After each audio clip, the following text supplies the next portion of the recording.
Shut up and sit down.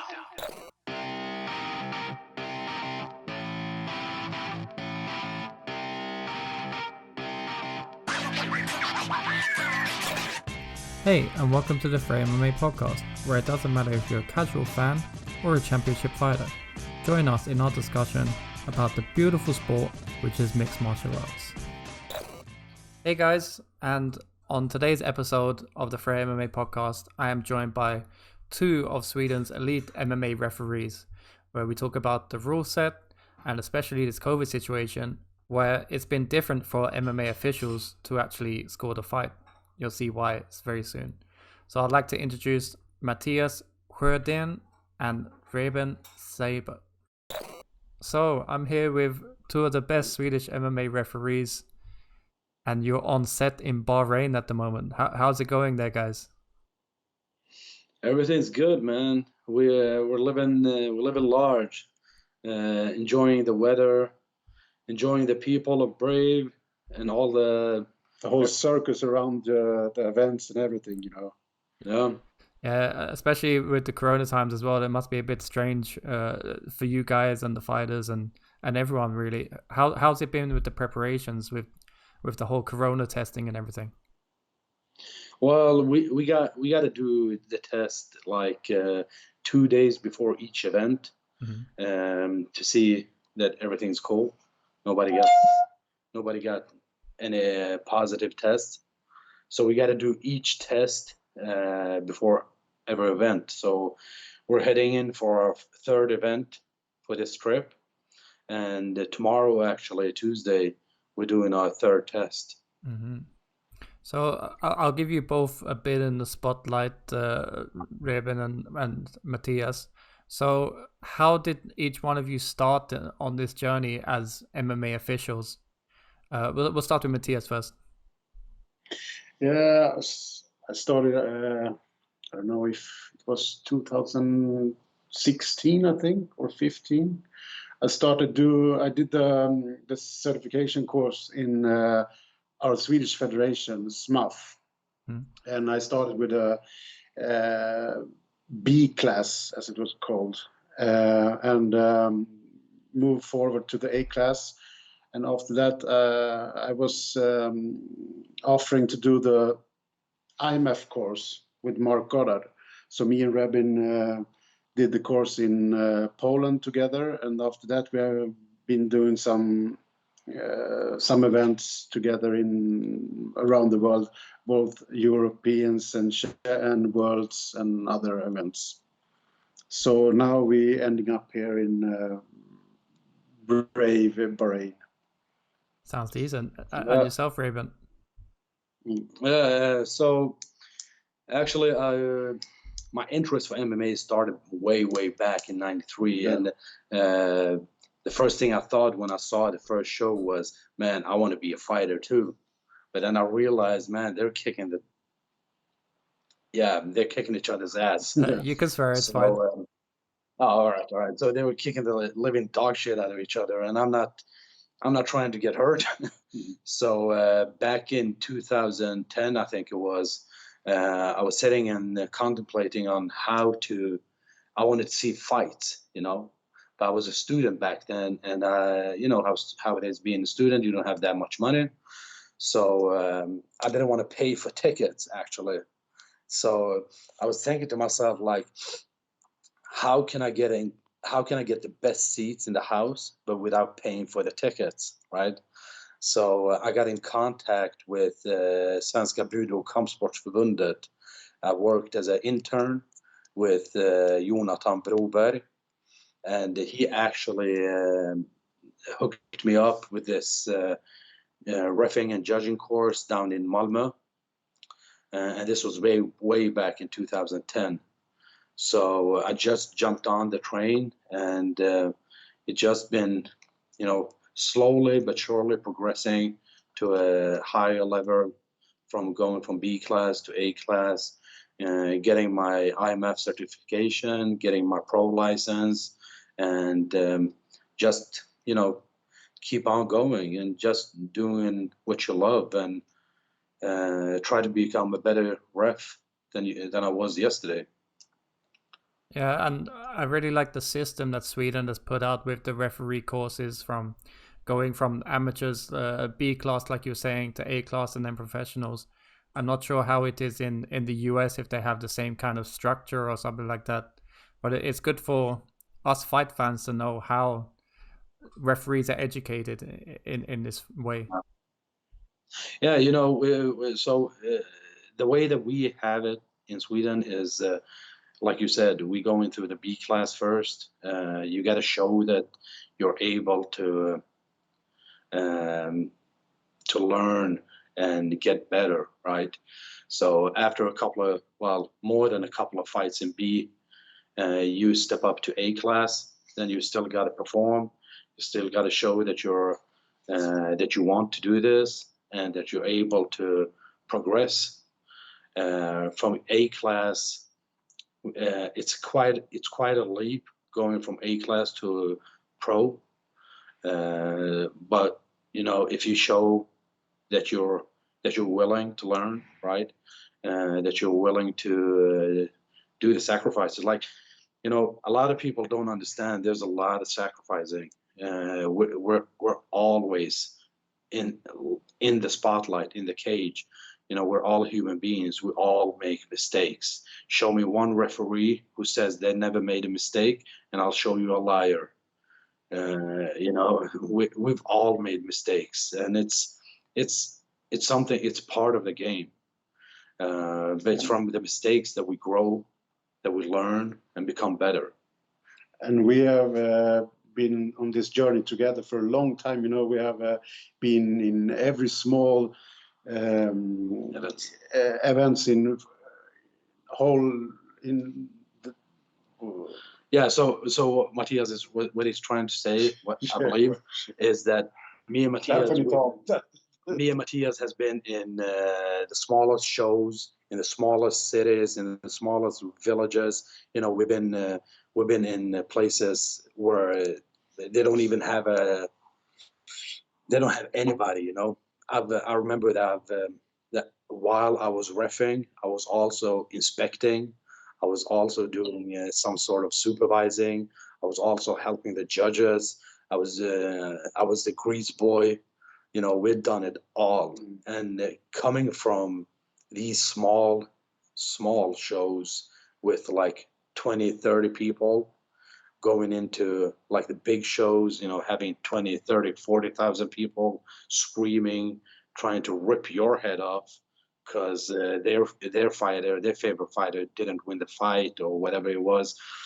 It's an amazing journey. And, having him with me, it's like, it's like a confidant. You have somebody with you, somebody who knows how it is. Because, like I said previously, a lot of people, a lot of so-called fight fans, and especially these so-called fight experts, who's self-proclaimed experts, they don't have a single clue how it is.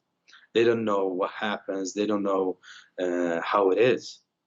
And having a brother in arms, sharing these moments, sharing the ups and downs with you, it means a lot, Yeah, So it really means a lot. So we come from like real humble beginnings, where we didn't even know what to do from the beginning, and going into the big shows, getting a lot of attention and stuff like that. It's quite a journey. It takes a while, Not everybody can do that. Everybody's a pro referee when they're on their couch, sitting eating chips and talking shit with their friends. Everybody is an expert. Well, I'll just want to thank you for coming on as well, because my goal when I first started doing this whole podcast and the Freja MMA thing in a whole is to learn more about the sport that we follow. I mean, I know it's difficult for people to be watching the sport. I mean, I've been watching the sport for a long time, and I do emphasize with everybody in that arena, should I say, from the cutman, who has a very difficult job, to the ref, which, as you say, everyone's eyes are on at every second. And sometimes it's your decision to stop a fight, and sometimes it's your decision to leave a fight go. So I'm No, hoping that our viewers will learn a bit from this experience of you guys talking and telling us that, you know, it is not that simple, and like you're saying, you need very tough skin to be a referee at the moment. definitely. But And you know, it's really easy having the comfort of your own home and your friends, watching a fight from like 10 different camera angles. It's real easy to talk a lot of shit And and be replay. and replay the fight, you know, get the slow-mo replays. But you know, in actual life, there aren't that many slow-mo replays. You know, we have to make a split decision. We have to, like on the second, we have to make a judgment call. And it's not like any other sport where we can go back and look at the replay and see, did I make the right call or did I make it a wrong call? Once you've done it, it's done. Yeah, and sometimes when I'm a referee, they ask me, "Who do you think won the fight?" You know, but I always tell them that I don't know because I look with the different eyes. When I'm a ref, I look with the different eyes than when I'm a judge. You know, so it's where you standing from that point. You always look with different eyes on the fight. You know. Yeah, exactly. You know, when we're in the cage reffing a fight, our main concern is safety for the fighters mm, and following the rules. It's not about who made the flashiest kick or who do you think won the fight. I'm not sure who won the fight. Like I'm there to protect the fighters. I'm there to make sure that they follow the rules, and you know, that's just how it is. yeah, so it's kind of like you're watching the fighters, you're not watching the fight itself. You're watching kind of what Yeah. they're doing. So as also fans of the sport, do you sometimes go back and watch events just to watch them? Like, you know, how did this person get this decision? And do you also watch back your own matches to feel like, did I miss things and things like that?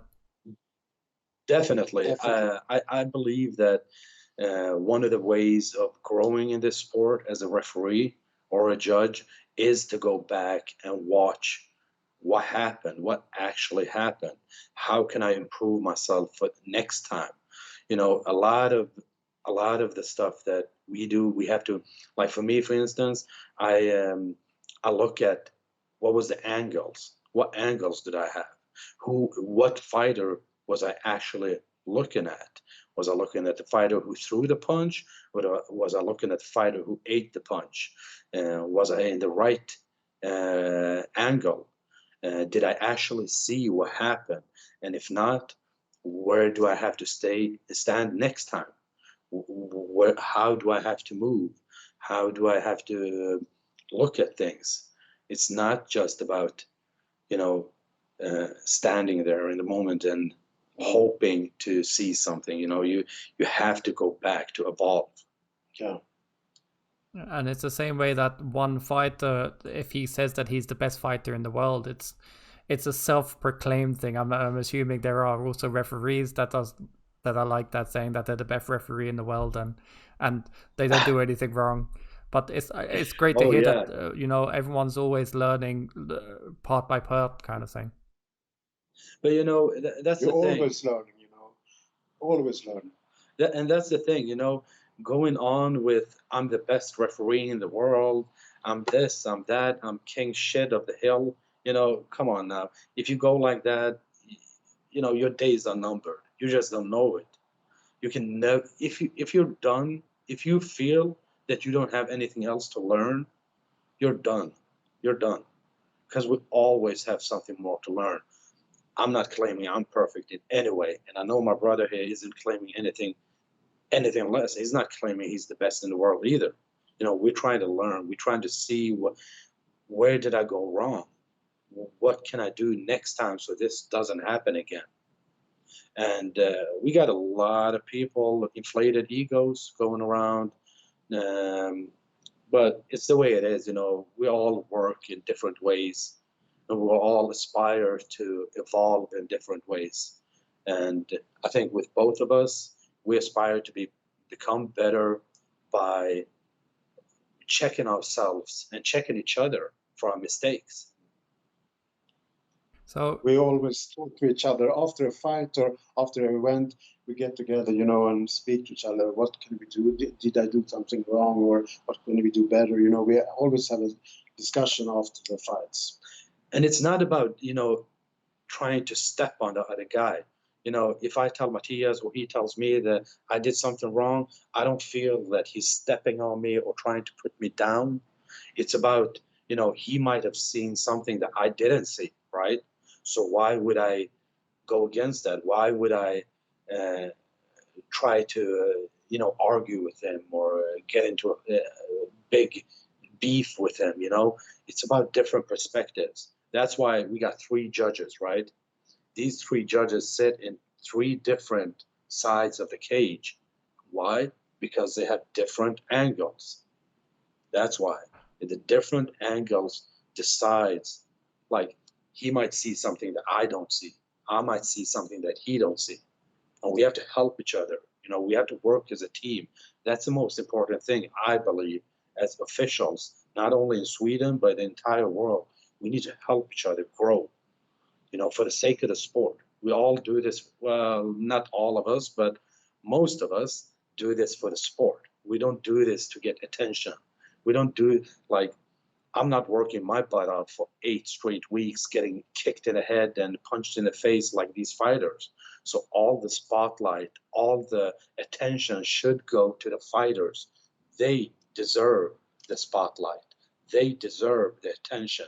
Me as a referee, I'm nobody. I'm just somebody who's there to make sure that they follow the rules and nobody gets hurt. That's my only job. I don't want the attention. That's not why we do it. We love this sport and we want to see it grow. yeah, I think I did have a discussion with some friends that we say that the best kind of referees you don't notice is in the octagon. Of course, if you keep an eye on him, he's always moving to see the best position and everything, but it's never one that gets in front of anything that doesn't need to be, kind of thing. Exactly. Raising your voice and talking a lot, trying to show off for the camera, doing all kind of hand gestures when the camera calls your name, and I don't know, all that crap. Come on now. Like, why are you doing this? Are you doing this for yourself, or are you doing this for the sport? And you have to ask yourself that. And if the answer is I'm doing this for myself, well, maybe you should be in a soap opera, Big Brother, or something like that. We do this to evolve the game, not anything else. So we were talking about learning a lot. I know you can't really speak for the whole world, but you can maybe speak about the Swedish system. How can us as fans learn more about the ruling, the reffing, the judging of MMA fights? Where can we find this information? Where can we learn ourselves? We have it in our Swedish Federation's website, smaf.se. There you have all the rules and the regulations for both A class, B class, and pros and Swedish pros. So you can read them there. And you know what? I actually encourage the fans who are at the venue, hey man, approach me, talk to me. Yeah. Don't listen to these so-called experts who are clickbait hunter, troll hunters. Don't listen to them. It's all about getting clicks. Approach me, ask me. We're a regular couple of guys. We're more than willing to answer questions about rules and everything about that. We're just like anybody else, right? So the only difference is we do something that they might not do. And if you got any questions, just approach us. If you don't want to go into smaf.se, approach us, talk to us during the events. Like, I have a lot of fighters, a lot of coaches, and the die-hard fans who approach us, but they are not the people who talk shit on social media. Usually, the people who talk shit is the ones who's never been on a mat. They've never been in a cage. And they definitely don't know the rules. Exactly. They believe that, I read somewhere that one so-called journalist was talking about me, and the entire press corps was screaming for the ref to stop the fight, but he didn't want to stop the fight. Like, bro, you're a press. Who gives a damn what you're screaming for? You don't know the rules. Are you actually telling me that I should listen to the press or some fan out in the stands screaming to stop the fight? A lot of these guys and girls have been working and pushing themselves.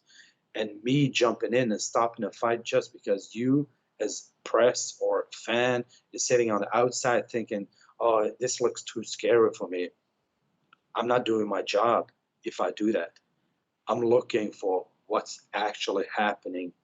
What does happen in this fight? I'm not listening to the fans. I'm not listening to the press. That's not my job. And And sorry, go on, continue. no, I'm done. Okay. You spoke about it a bit there, and there has been a lot of stuff in the media, including Dan Hardy, who is commentating on a fight that shouted out to the referee to stop the fight. Would you say during this Corona time, where we have a lot of empty arenas, that this kind of stuff can be affecting the referee a bit more? Because I guess now that we have quiet arenas, you can hear the referee, you can hear his calls, you can hear the people around the sides shouting to stop things. Whereas compared to an arena full of people, maybe like the camera and the TV and the commentators don't hear that kind of stuff. Do you know what I mean? So do you feel like the Corona thing has changed things for you guys? Definitely. Like I'm not rooting for Corona in any way, but this Corona thing has actually, like, you can actually do your job better without a lot of people there, for the commentators screaming. And the commentators should do commentating, not anything else. And the problem is that a lot of people watch this fight, the first thing they hear is the commentator.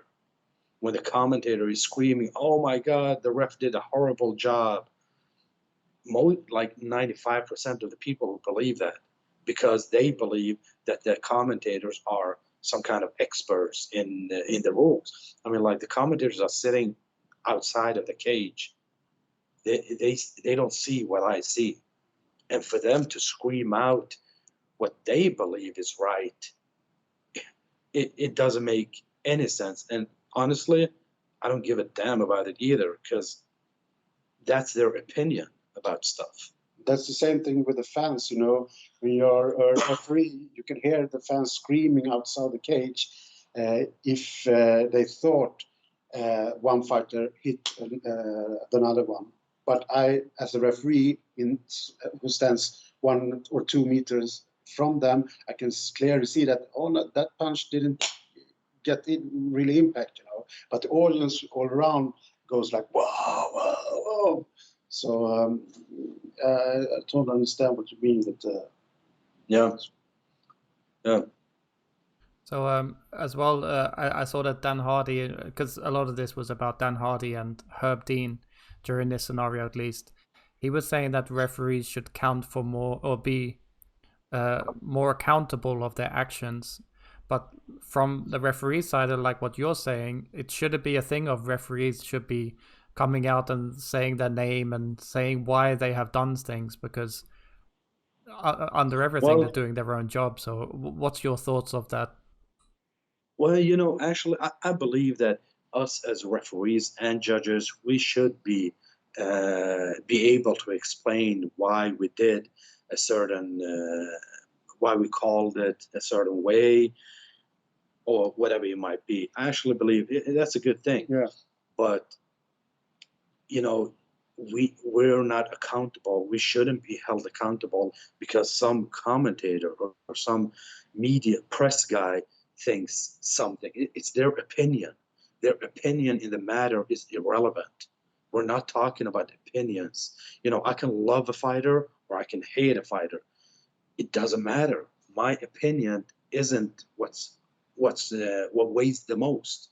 I should just follow the rules. Make sure that they follow the rules. Make sure that if somebody is knocked out or somebody is submit somebody or whatever it is, a low blow, a foul, whatever it is, I should just make sure to follow the rules and make sure that everybody is following the rules. That's my job, and I don't want to talk about Dan Hardy per se, but I want to say this though. I really loved the fact that Dana White came out and stood up for us officials. Like, it almost brought a tear to my eye. Like, I really, really appreciated that. Like, it meant the world to me, because it's not your job as a commentator. It's not your job. I can understand fans screaming because they're fans. Fans are the way they are. But as a commentator, especially if you've been in this game before, you should know that this isn't an easy job. It's not. When we do something good, nobody talks about it. When we do something bad, everybody takes a shit on us. That's just how it is. Yeah, I don't think I remember any MMA headline saying that the referee done a good job, kind of thing. And I'm pretty sure that Dana White will be pleased that he got the Saber's approval on his comment there. So that sounds great. Definitely. But a few things that I'm sure even some fighters are not really understandable of, because when I read these kind of things and when I see these kind of things, I'm always a bit on the edge of it as well. So could you explain to us verbal taps, for example? Verbal taps, because some things, if someone bends your arm in a certain way, you may let out some sort of aggravation from your mouth, but still be in control. So when does a referee know when to step in with that kind of thing? Well, let's say I'm going in for an armbar, right? And you can hear me growl. It's okay. You can growl because I'm trying to force it in, right? Or I'm trying to pull my arm out. It's a growl. It's a way of like when you're lifting weights, you just make a growl. You make a noise, right? But when you start screaming out of your top of your lungs, ow, ow, or you're screaming, something that implies that it hurts, that this hurts. That's a verbal tap out. I remember this one fight that I was refereeing where the guy was actually screaming, ow. He screamed it like 2 times, and I stopped the fight. That's a verbal tap out. He got mad at me because, no, I didn't tap. Dude, you went ow. Like you were screaming at the top of your lungs. That's a verbal tap out. But going, growling or making a sound of effort, you can hear the difference, right? So going like that, you shouldn't stop the fight. You shouldn't. You can see the expression of face, Yeah. too. And if you stop the fight there, I believe that you, as a referee, you did the wrong move, and you should be able to explain what happened. But like I said in the beginning, we're all human beings. We can all make mistakes. However, when we make the mistakes, if you can't stand up for yourself and say, you know what, I fucked up. I understand that I fucked up. It's not going to happen again. I learned from my mistake. Or you go, no, I didn't fuck up. It was all right. I did the right call, and I'm standing 110% behind my call. That is what I believe differs from a good referee and somebody who want to act like a good referee. Mm-hmm. Yeah, that's completely understandable. So a involuntary noise compared to a voluntary noise, like you said, like grunting or something like that, that's completely understandable. I think anyone can get that. So then we'll go to what referees would explain as the back of the head be then, because I've seen a lot of fighters recently from elbows and things like that, especially in the clinch or when someone's going for a takedown, that a few fighters would complain about behind the head elbows. What would you say is behind the head strikes? So behind the head strikes, if I can borrow Mattias' head here, is on the top of the crown of his head, 2 fingers going down from the top of his crown, going down his back of the head, his neck, and his spine. all the way to the top of his bum. That is what it's called, the back of his head. You're not allowed to punch there. You're not allowed to knee there, elbow there. Mm-hmm. However, if I punch him and it hits him right behind the ear, or like somewhere here, that's not behind the head, back of the head. The back of the head is, like I said, top of the crown, 2 fingers going down in a straight line from the top of the crown and just going straight down. And As long as you hit the ear somewhere, it's not the back of the head. And it's the same thing with, like, let's say, for instance, I have him on the ground, I'm punching him, and while I punch him, he turns his head. Should that be should that be accounted as back of the head? No, it shouldn't, because I already threw my punch. He moved his head. All right, so that punch isn't the back of the head. However, if I continue to punch him, then it's back of the head. Mm-hmm. So I need to change the angle of my punch or my elbow, hit it from the other side. So instead of going with the right hand, I go with the left hand. So if you put yourself in that position, it's okay, you know. If you turn your head around like this, that's not the back of the head, you know. I guess that's the same with low blows kind of thing. So if someone throws a kick and then someone moves into the position that it does hit the groin, then it's not it's maybe an illegal shot, but it wasn't intentional, so it wasn't that kind of thing. Exactly, it wasn't intentional. So I most likely won't take a point from you. I'll give the fighter 5 minutes at the most if he needs it. Mm-hmm. But if it happens again, you can't tell me as a fighter, oh shit, I hit him in the nuts 5 times and go like, well, it was unintentionally. Yeah. No, it wasn't. So you gotta like, as a fighter, you gotta learn from the first unintentional low blow. Mm-hmm. Next time you do it, you get a hard warning. The third time you do it, I'm gonna take a point from you. So, yeah. So we'll get on to the juicy bits as well, and that is the ever so popular 12 to 6 elbows. What is your view on this? Should this be something that's in the rule book? And what happens with these kind of things? I honestly don't believe it should be in the rules, because I mean, like, a knee to the head or what do you call it? Heel, like a heel kick to the head, it can cause much more damage than a 12 to 6 elbow. So, and it's allowed to do, you know, from 1 to 7, and that's not too much difference, you know. Yeah. So it's an obsolete rule. I still don't understand why they have it. You can make as much, if not more, damage going in with a regular elbow or a knee to the head from a tie clinch, or kick to the head, or whatever. So, you know, having that rule, I heard somewhere, I think it was from Joe Rogan podcast or something like that, I heard that the reason why that rule is in the rule books is because somebody saw a karate guy hitting some cinder blocks or something like that. Yeah, I think I heard that too. Yeah, and they made it out like, oh shit, this is probably the most dangerous strike in the world. If you hit somebody like that, you're gonna crack their skull and their brain is gonna pour out. So, you know, it's an obsolete rule. I believe that you should probably just try to take it away. But hey, I'm not the guy who makes the rules, so we gotta play as the rules say.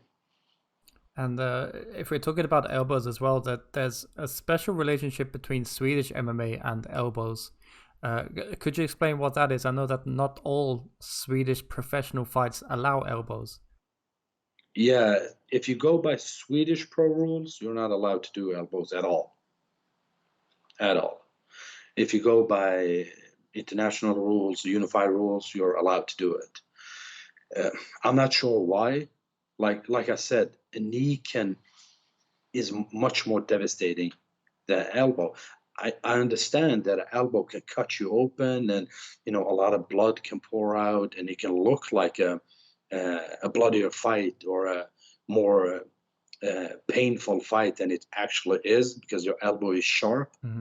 But I mean, like, I'd rather be hit by an elbow than by a full-blown, a double Muay Thai clinch, a knee to the face. Yeah. A knee is much worse than an elbow, but the elbow is illegal and the knee is allowed. So it's I don't have any good answer for that for why it is, but it's kind of messed up. Hopefully they'll change it, and they'll bring Swedish pro rules more in aligned with the unified rules. Because our Swedish fighters, the pro fighters, if you're a pro fighter in Sweden, you need to have the same rules that the rest of the world. Because I believe that most of these guys and girls who are fighting as pro, they want to go out in the world. They don't want to stay in little Sweden for their entire career. They want to go out. And we in Sweden should have align our rules with the rest of the world. Yeah, I completely agree on that as well. But if we'll go back to talking about your roles and everything like that, how do you feel like refereeing, judging, and MMA officials can go a step forward now? Is it to have, like you said, meetings after fights to go over things, or monthly meetings with the referees? Is it a union? What is it that we can make that can better MMA officials in general? Unfortunately, we don't have a union, so it's like you fend for yourself a little bit. However, if you have a good team with you, good couple of guys and girls who are in this officiating together, we should always be in contact with each other, especially before an event and definitely after the event. Yeah, but in the IMF, Mark Goddard has done like this, that we have some meetings every now and then with all the judges and referees, and we send out some fights we have to watch. We got to set the score, then we have a discussion afterwards with on the meeting, like on the internet, So that, I think, is really good, because you get to hear from lots of judges what they think about scoring and stuff like that.